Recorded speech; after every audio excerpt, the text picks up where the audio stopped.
السلام علیکم friends, welcome to my channel horror stories with Tayyab. امید کرتا ہوں آپ سب جہاں بھی ہوں گے ٹھیک ہوں گے، خوش ہوں گے۔ اللہ پاک سب کو صحت والی لمبی زندگی دے، اور جو بیمار ہیں اللہ پاک انہیں بھی تندرستی عطا فرمائے۔ اگر آپ اس چینل پر نیو آئے ہیں تو آپ لوگوں سے ریکویسٹ ہے چینل کو سبسکرائب کریں، اور اگر سٹوری پسند آئے تو سٹوری کو بھی لائک کیجیے گا۔ آج کی سٹوری کافی ہارر ہے، تو سٹوری کو وداؤٹ اسکپ کیے پوری سنیے گا۔ چلتے ہیں آج کی سٹوری کی طرف۔ آج کی سٹوری ہمیں عماد نے شیئر کی ہے، تو چلیے یہ سٹوری انہی کی زبانی سنتے ہیں۔ السلام علیکم۔ کبھی کبھار زندگی میں کیا گیا ایک غلط فیصلہ ساری زندگی کے لیے پچھتاوا بن کر رہ جاتا ہے۔ میری بھی کہانی کچھ ایسی ہی پچھتاوے پر مبنی ہے، جسے میں آج آپ کے سامنے پیش کر رہا ہوں۔ میرا نام عماد ہے، اور یہ واقعہ تقریباً 6 سال پرانا ہے، جب ہم یونیورسٹی میں پڑھا کرتے تھے۔ ہم 3 دوستوں کا گروپ تھا۔ مختلف جگہوں پر گھومنا، موج مستی کرنا ہمارا بہترین مشغلہ تھا۔ جون کا مہینہ تھا اور ہمیں یونیورسٹی کی طرف سے چھٹیاں ہونے والی تھیں، اور ہم سب دوستوں نے اکٹھے گھومنے کا پروگرام بنایا۔ اس وقت سب نے اپنی اپنی رائے دی کہ ہمیں کہاں جانا چاہیے۔ میں نے ان سے کہا کہ کیوں نہ اس بار ہم کوئی ایسی جگہ جائیں جو کہ پرسرار اور خوفناک ہو۔ اس پر وہ دونوں بھی راضی ہو گئے، اور میں نے مذاق میں علی اور احمد کو چیلنج بھی کیا کہ دیکھتے ہیں کہ کون ایسی پرسرار جگہ پر زیادہ دیر تک اکیلا رکتا ہے۔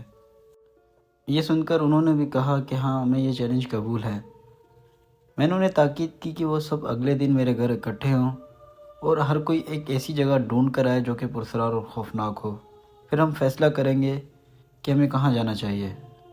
میں نے بھی گھر آ کر انٹرنیٹ پر مختلف پرسرار اور خطرناک جگہوں کی تلاش شروع کر دی، اور جلد ہی مجھے ایک ایسا پرسرار اور بھیانک ہاسپٹل مل گیا جس کے متعلق لوگوں کی رائے تھی کہ وہاں کچھ شیطانی طاقتیں رہتی ہیں، اور یہ کہ اس میں موجود ایک دماغی وارڈ میں شارٹ سرکٹ کی وجہ سے آگ لگ گئی تھی۔ آگ لگ جانے کی وجہ سے بلڈنگ کا آدھے سے زیادہ حصہ جل چکا تھا، جس کی وجہ سے وہ ہاسپٹل مکمل طور پر بند کر دیا گیا تھا۔ مجھے وہاں جانے کا تجسس ہوا، اور میں نے اپنے ذہن میں پختہ ارادہ بھی کر لیا کہ ہم سب اسی جگہ پر جائیں گے۔ اگلے ہی دن علی اور احمد میرے گھر پر آئے، اور وہ اپنی اپنی رائے پیش کر رہے تھے، لیکن میں دل میں پہلے ہی ارادہ کر چکا تھا کہ ہمیں کہاں جانا ہے۔ لیکن وہاں جانے کے لیے ان کو راضی کرنا بھی ضروری تھا۔ میں نے ان سب کی رائے سننے کے بعد انہیں بتایا کہ میں نے ایک ہاسپٹل نیٹ پر دیکھا ہے، کیوں نہ ہم وہاں جائیں۔ شروع میں تو انہوں نے منع کیا، لیکن جب میں نے ان سے ضد کی تو یہ مان گئے، اور یہی میری سب سے بڑی غلطی ہے۔ اور پھر ہم سب نے اتوار کی صبح 9 بجے وہاں جانے کا ارادہ کیا۔ میں بہت زیادہ ایکسائٹڈ تھا۔ اتوار کی صبح سب میرے گھر پہنچے، اور ہم نے سفر کا آغاز شروع کیا۔ تقریباً 2 سے 2.5 گھنٹے بعد ہم اس ہاسپٹل کے بالکل سامنے جا پہنچے۔ وہ ہاسپٹل ہمارے شہر سے تھوڑا فاصلے پر تھا۔ ہاسپٹل کی چاروں طرف گھنے درخت موجود تھے، ہر طرف ایک بھیانک خاموشی چھائی ہوئی تھی۔ یوں لگتا تھا جیسے ہم کسی قبرستان میں کھڑے ہوں۔ اس ہاسپٹل کی بلڈنگ کے سامنے ایک گیٹ تھا، اور بلڈنگ کا آدھے سے زیادہ حصہ جلا ہوا تھا۔ وہ بلڈنگ اتنی زیادہ خوفناک منظر پیش کر رہی تھی، ہم سب کو خوف محسوس ہو رہا تھا، لیکن ہم نے اپنے چہروں پر ظاہر نہیں ہونے دیا۔ کچھ دیر وہاں ٹھہر کر ہم نے گیٹ سے اندر داخل ہونے کا فیصلہ کیا۔ اس ہاسپٹل کی گیٹ کی ایک سائڈ ٹوٹی ہوئی تھی، اس لیے اندر داخل ہونے میں کوئی مشکل پیش نہ آئی۔ جب ہم ہاسپٹل کے اندر گئے تو ہمیں اچانک ٹھنڈ محسوس ہونے لگی۔ ایک حیرت کی بات یہ تھی کہ باہر اتنی زیادہ گرمی ہو رہی تھی، اور گیٹ سے داخل ہوتے ہی ہمیں اچانک اتنی ٹھنڈ کیوں محسوس ہونے لگی۔ ہم سب ابھی اسی سوچ میں تھے کہ ہمیں ایسا فیل ہوا جیسے کوئی ہمارے پیچھے سے بہت تیزی سے گزرا ہو۔ ہم تینوں نے فوراً مڑ کر دیکھا تو پیچھے کوئی بھی نہیں تھا۔ کچھ دیر تو ہم وہیں رک گئے۔ پھر علی نے کہا کہ کیا ہوا، ابھی سے ڈر گئے ہو؟ پھر ہم دونوں نے کہا نہیں، اور پھر ہم ہاسپٹل کے مزید اندر گئے۔ ہاسپٹل 3 عمارتوں پر مشتمل تھا۔ میں نے انہیں کہا کہ کیوں نہ ہم تینوں الگ الگ فلور پر جائیں، کیونکہ ہم تینوں نے ایک دوسرے کو چیلنج بھی کیا ہوا تھا۔ اس پر ان دونوں نے کہا کہ ہاں، تینوں الگ الگ ہی جائیں گے۔ میں نے ان سے کہا کہ سب اپنا اپنا موبائل اپنے ہاتھوں میں رکھیں اور خدا نخواستہ اگر کوئی مسئلہ ہو تو فوراً ایک دوسرے کو کال کرنا۔ اس پر ان سب نے کہا کہ ہاں ٹھیک ہے، اور پھر ہم تینوں الگ الگ فلور کی طرف چل پڑے۔ ہاسپٹل اندر سے اتنا زیادہ گندا تھا، ہر طرف کچرا پھیلا ہوا تھا، لیکن سب سے زیادہ حیرت ناک بات یہ تھی کہ ابھی بھی ہاسپٹل کے اندر سے تازہ انسان کی خون کی بو محسوس ہو رہی تھی۔ میں جس فلور پر تھا وہ ہاسپٹل کا فرسٹ فلور تھا، اور میری رائٹ سائڈ پر ایک بڑا سا روم بنا ہوا تھا۔ میں جیسے ہی اس روم کے اندر گیا تو وہاں مجھے ایک بڑی سی الماری دکھائی دی جس میں بڑے بڑے رجسٹر رکھے ہوئے تھے۔ ایسا لگ رہا تھا جیسے وہ اس ہاسپٹل کا ریکارڈ روم ہو۔ اس روم میں تھوڑا اندھیرا بھی ہو رہا تھا۔ میں نے اس لیے اپنے موبائل کی ٹارچ آن کی اور اس الماری سے ایک مریض کی فائل نکالی۔ وہ ایک 12 سال کی بچی کی فائل تھی جس کے مطابق اسے ایک نفسیاتی مرض لاحق تھا۔ ڈاکٹروں کی رپورٹ کے مطابق اس لڑکی پر شیطانی طاقتیں مسلط تھیں اور وہ انہی طاقتوں کے زیر و اثر 2 نسخوں کا قتل بھی کر چکی تھی۔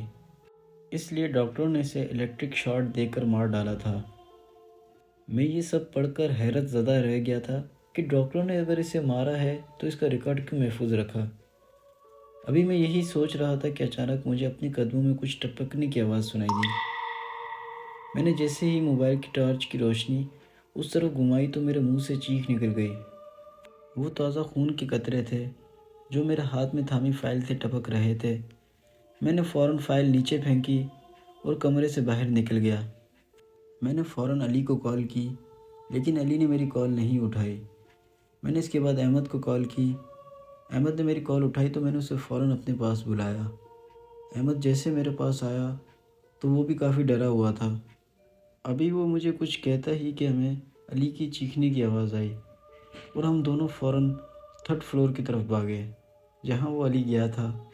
ہم جیسے ہی 3rd فلور پر پہنچے تو علی وہاں بے ہوش پڑا تھا اور اس کے سر سے کافی خون نکل رہا تھا۔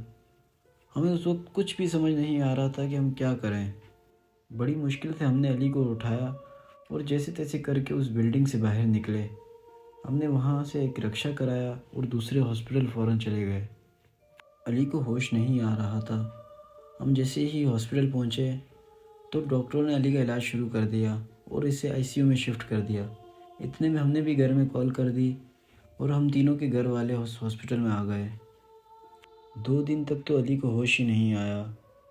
اس کے بعد جا کے علی ہوش میں آیا تو ڈاکٹروں نے کہا کہ اس کے دماغ میں ایک زوردار کوئی چیز لگی ہے جس کی وجہ سے اب یہ مینٹلی طور پر ٹھیک نہیں رہا۔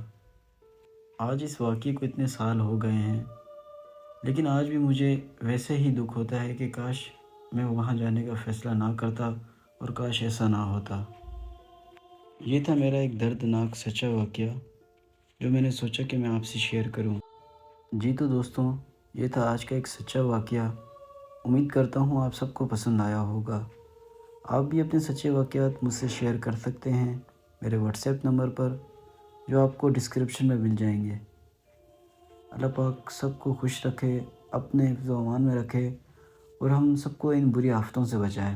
جزاک اللہ۔ اللہ حافظ۔